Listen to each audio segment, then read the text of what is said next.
ठिकाणी महिला पोलिसांचा देखील विनयभंग झाल्याची घटना घडलेली आहे। काल सर्व फुटेज जर बघितलं, आज पण टीव्हीवर सर्व फुटेज दिसतंय की महिला पोलिसांचा विनयभंग करण्याचा समाजकंटकांनी प्रयत्न केला। काल स्वतः महाराष्ट्राच्या मुख्यमंत्र्यांनी याबद्दल खालच्या सभागृहामध्ये निवेदन केलं आणि वरच्या सभागृहामध्ये स्वतः उपमुख्यमंत्री एकनाथ शिंदे साहेबांनी निवेदन केलं। त्यावरून नागपूरच्या दंगलीची दाहकता लक्षात येते। हा कट ही दंगल पूर्व नियोजित होती का याकडे पोलिसांचं लक्ष आहे। पोलिसांनी आरोपींना काही अटक पण केलेली आहे। 23 मार्चपर्यंत त्यांना पोलीस कोठडी पण भेटलेली आहे। पण पोलिसांवर ज्या लोकांनी हात उगारला असेल त्यांना कठोर शासन झालं पाहिजे। सरकार त्यांना सोडणार नाही, कारण कायदा सुव्यवस्था अबाधित राहावी, महाराष्ट्र हा पुरोगामी राहावा, महाराष्ट्रामध्ये कुठल्याही जातीय धर्मामध्ये तेढ निर्माण होऊ नये हा प्रामाणिक प्रयत्न सरकारचा आहे।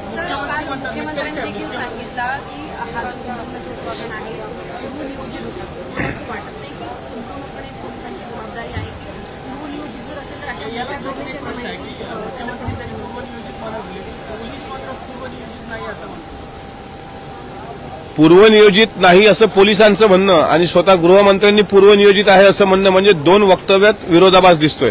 एक तर एक कबूल केलं पाहिजे की इंटेलिजन्स ब्युरो जो असतो गृह विभागाचा त्याला ह्या अशा घटना माहीत असतात। एखादा आरोपी डिटेक्ट करायचा असेल तर इंटेलिजन्स ब्युरोला काही जर अशी घातपाताची शक्यता वाटली तर ते डिटेक्ट करून त्याला ट्रेस करून अटक करू शकतात किंवा ते डाव उधळून लावू शकतात। पण यामध्ये दोन्ही विरोधाभासाच्या गोष्टी दिसतायत। त्यामुळे स्वतः गृहमंत्री सक्षम आहेत आणि गृहमंत्री कोणाचं हे फेल्युअर आहे, इंटेलिजन्स ब्युरो काय करत होतं, ह्या सगळ्या गोष्टीची शहानिशा करून या घटनेला जबाबदार कोण आणि हे पूर्वनियोजित होती की वेळेवर घडली याबाबत लवकर खुलासा करतील।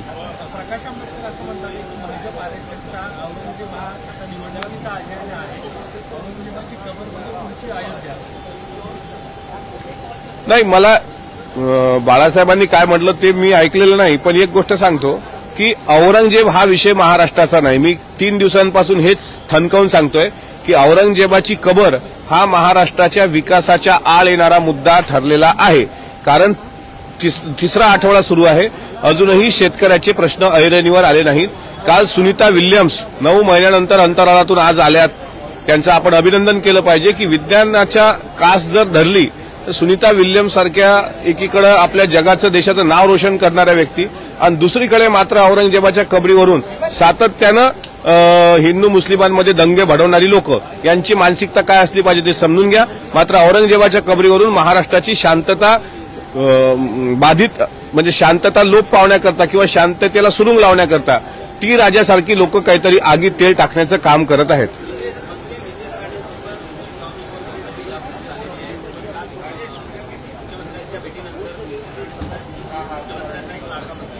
कालच चॅनलनी चालवलं की मुख्यमंत्र्यांनी त्यांना तंबी दिली। आता ते लाडके आहेत ते सांगत असतील तर आपण मान्य करून जाऊया, पण लाडके आहेत याचा अर्थ तुम्ही काहीही बोला अशी सूट मुख्यमंत्री देणार नाहीत। त्यामुळे त्यांनी जबाबदारीनं बोललं पाहिजे आणि मुख्यमंत्र्यांनी सुद्धा त्यांचे दोन्ही कान टोचले असतील असं मला वाटतं।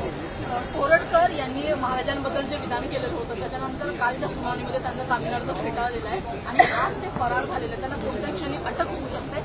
आता राज्य सरकार आणि गृह विभाग त्यांना पकडण्यात यशस्वी ठरले काय वाटतं? कोल्हापूर सत्र न्यायालयाने प्रशांत कोरटकर नावाच्या भामट्याचा जामीन अर्ज फेटाळला आणि त्याला कधी अटक होऊ शकते काल अटकेचा कोर्टाने आदेश दिले, मात्र तो पकडला का गेला नाही किंवा नागपूरच्या दंगलीला प्रशांत कोरटकर जबाबदार आहे का, ही दंगल भडकून तो गेलाय का निघून याची सुद्धा शहानिशा केली पाहिजे। प्रशांत कोरटकरला सरकारने तात्काळ अटक करावी अशी सरकारला माझी विनंती आहे, अन्यथा प्रशांत कोरटकर या दंगलीचा मास्टर माइंड आहे हे सिद्ध होईल। साहेब 15 दिवस झाले तरी पण अद्याप कोरटकरला अटक का केली जात नाही, गृह विभागाचं फेलियर आहे। कृष्णा आंधळे फरार आहे, प्रशांत कोरटकर फरार झालाय आणि राहुल सोलापूरकरवर अद्याप एफआयआर पण नाही।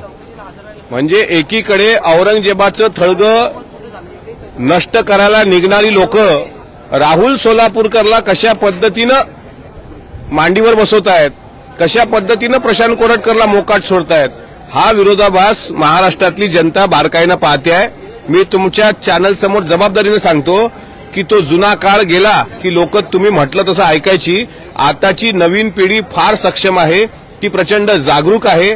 त्यांना सुनीता विल्यम्स सारखं अंतराळामध्ये जाऊन संशोधन करावं वाटतं आणि त्यांना हेही माहित आहे शिवछत्रपतींचा अपमान करणारी कोण आहेत. त्यामुळे कोरटकर असेल, सोलापूरकर असेल किंवा आंधळे असेल, हे जर सापडत नसतील तर मला असं वाटतं कुठंतरी सरकार म्हणून आम्ही कमी पडतो आहोत का याचं आत्मचिंतन आम्ही करू.